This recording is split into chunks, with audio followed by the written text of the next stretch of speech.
Hello, I am the Turnip of Terror, about and welcome be thee to my garden. Today, I'm going to talk to you about feudalism and its little brother, Manorialism. The word feudalism is an evocative term which can bring on imagery of cruel, tyrannical lords and filthy, unwashed serfs who were practically slaves.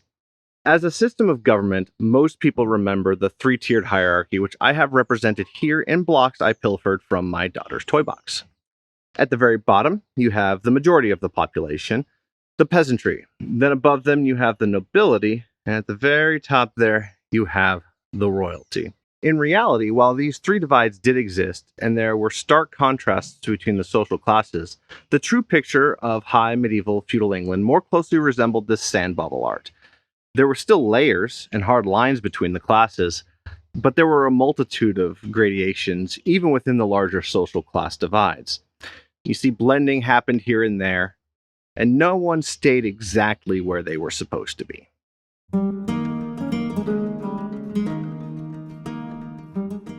It is important to be comfortable with both the big picture and the small picture of how feudalism actually operated. It will benefit a living history impression. You cannot deliver information you do not have.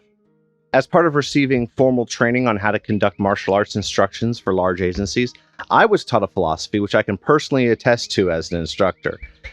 You can never rely on the students to come to class with the same level of motivation, enthusiasm, and encouragement you bring into it. You're lucky if they meet you halfway. Likewise, you can only teach a small fraction of what you know in any one class. I may have taken 40 hours of training in a system, but I'm lucky if I get 8 hours of training with my students a year. And even in the 8 hours, I can expect the students to grasp and understand and really retain less than half, if I'm lucky, what I'm teaching them. To compensate for this, an instructor owes it to their student to come and bring 150% to class, push the students to walk away with something new. A reenactor is lucky if they have more than a few sentence conversation with the public before they move on, and especially on topics as cerebral as administrative and political hierarchy. We have to know it well enough that we show it without having the time to say anything about it. If we don't have any more to offer than what we learned in middle school, there's no way that they're going to leave our presentation with more than what they came with.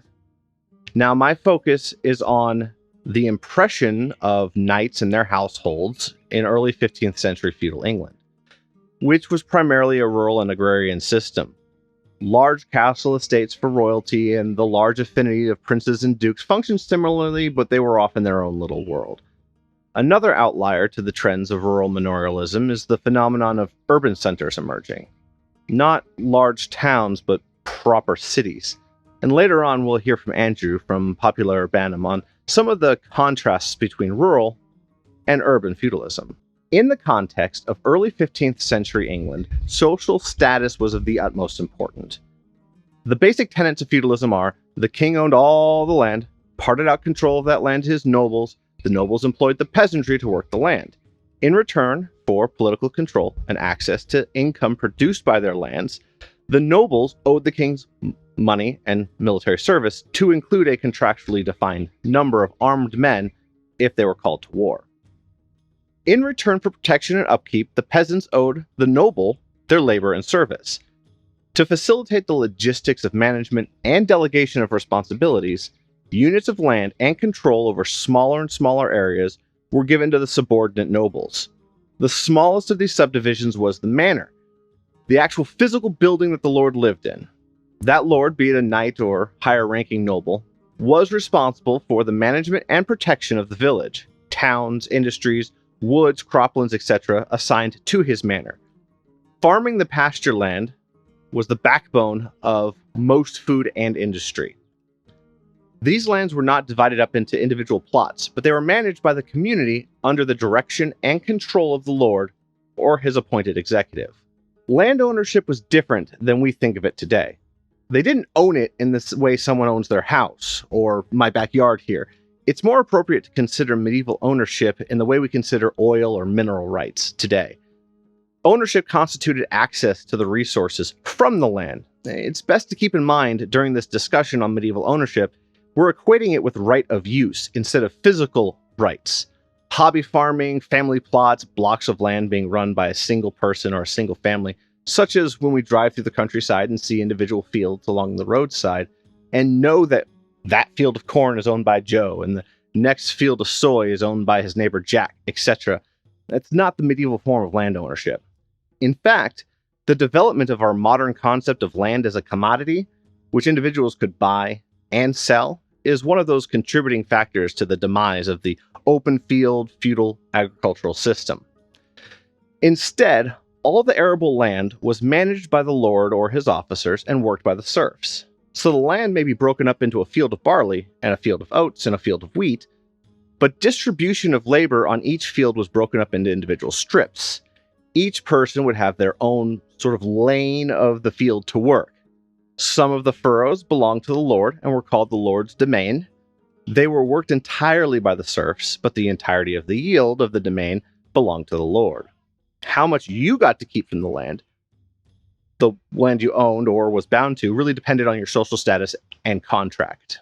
The person-to-acre ratio required to manage the amount of land needed to keep society functioning was far lower in the medieval era than it is today. Modern mechanized farming allows people to manage hundreds and sometimes thousands of acres with the technology and resources available to early 15th century society.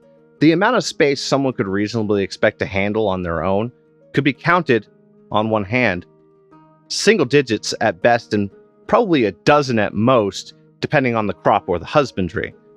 This combined with each individual acre producing less than we can squeeze out of an acre today is one of the reasons nearly 80% of the people who lived in medieval Europe were employed in some shape or form in the business of farming or animal husbandry. The exception to this rule, where almost everyone was in some way part of the agricultural industry, was in the cities. The rural community existed to support the arable lands around it, and to support the noble who occupied it. In contrast, the large cities were too big to be organized around one individual person or family, and were disconnected from the predominance of agriculture as the main method of generating wealth. Here's what Andrew over at Popula Urbanum has to say on the subject. What was the medieval city's social structure like? Was there a hierarchy in the cities, with a clearly defined caste system? Those who lived in the city were granted a free charter and were freed of their feudal obligations. As such, the town swore an oath to the feudal rulers as opposed to the individuals within it. The town had to meet obligations, such as taxes, provide men at times of war, and other obligations. Should these not be met, the free charter would be revoked. These towns were not, however, egalitarian paradises. Instead, during the 11th and 12th centuries and the formation of the cities, the feudal landowners, bishops, knights, and other petty nobles combined with the rich merchants and established themselves into a ruling patrician elite. By the 13th century, cities distinctly were controlled by this elite. This elite actively worked to suppress other classes from rising into their ranks. It is from their ranks we have the town burgomeisters, aldermen, mayors, councillors, and other functionaries being elected. Below them, we have the middle class. This consists predominantly of the wealthiest merchants and craft guilds and its workers. Much like today, the middle class had a capacity to accumulate great wealth through political agitation in the late 13th century. They would be granted limited access to participation in government. Last and not least, we have the lower middle classes. This consists of the manual workers, the poorest craft guild members, and well, the poor. Although free, these people were denied any participation in government. Thank you. He's doing a full video on the subject of the feudal city, which I encourage you to watch after this, and I will link to at the end. Also, subscribe if you have not already. His educational information is top-notch. He's living history and reenactor focused, and he has a variety of basic medieval skill tutorials.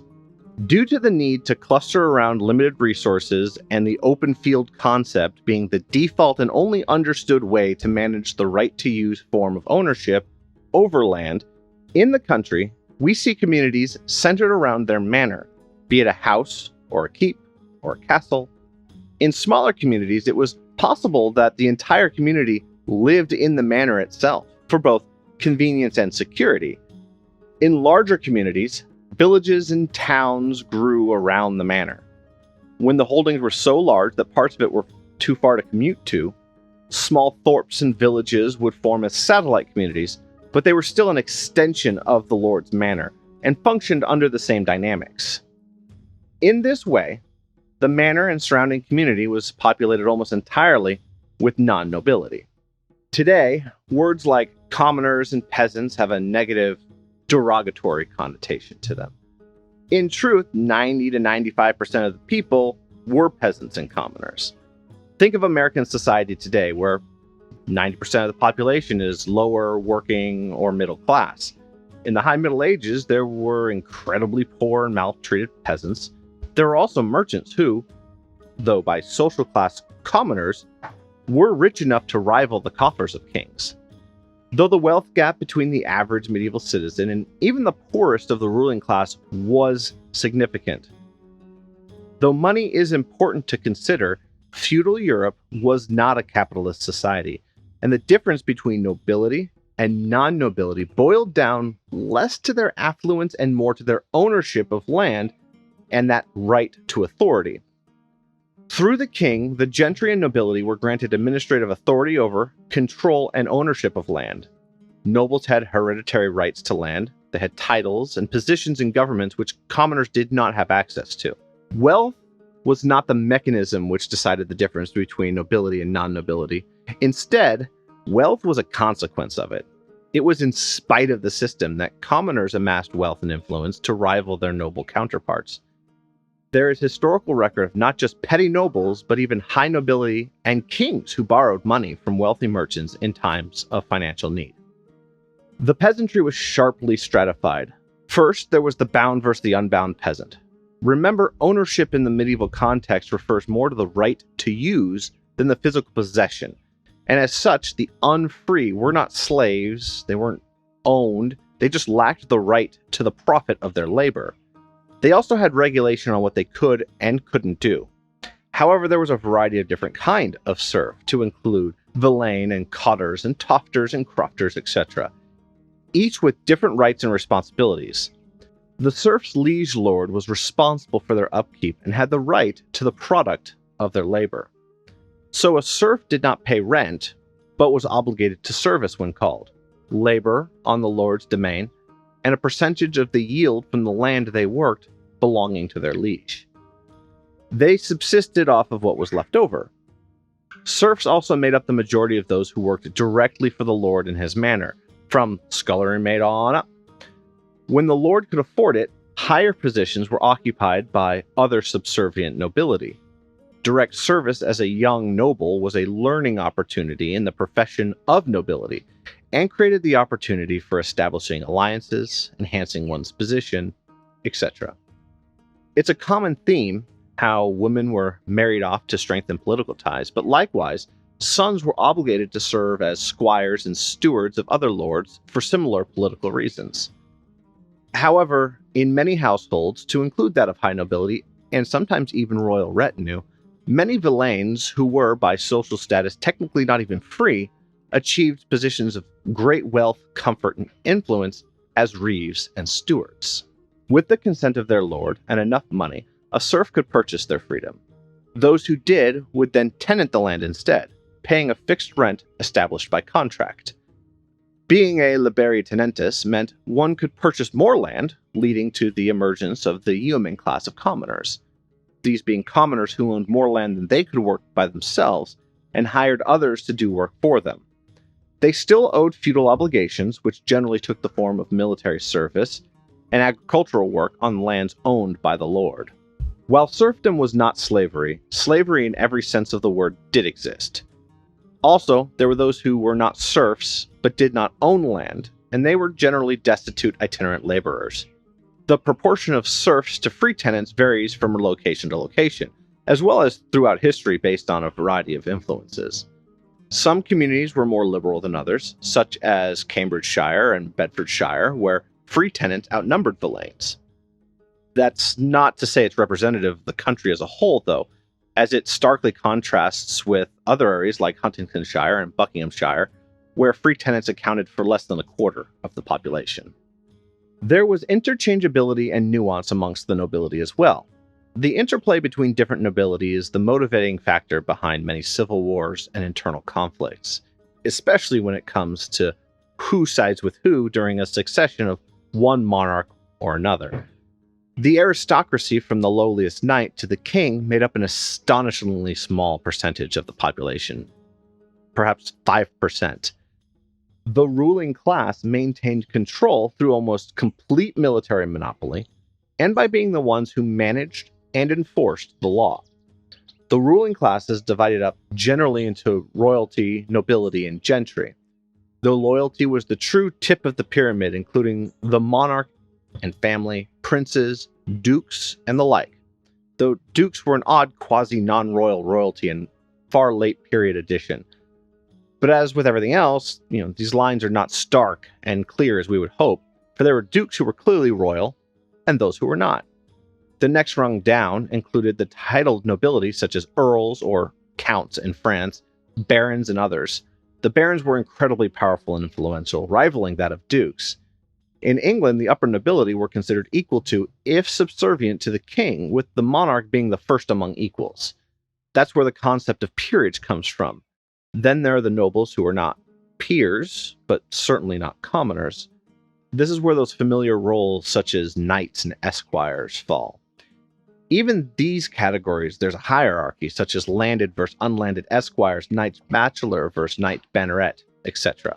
What is important to note here, from a living history perspective, is how statistically probable it is that any commoner chosen at random in medieval England, regardless of profession, would work some or all of his industrial life in an agricultural pursuit, be that out in the fields or in animal husbandry. Tradesmen, not covered by the guild systems, which were a city phenomenon, still had their feudal obligation. These obligations were primarily agricultural contributions to their liege. Crop farming has natural lulls in the amount of work required throughout the year. This natural rhythm provided time for other pursuits.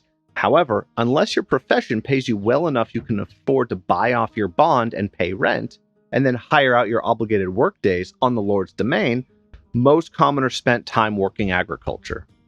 It's a common life skill nearly every medieval person would be familiar with.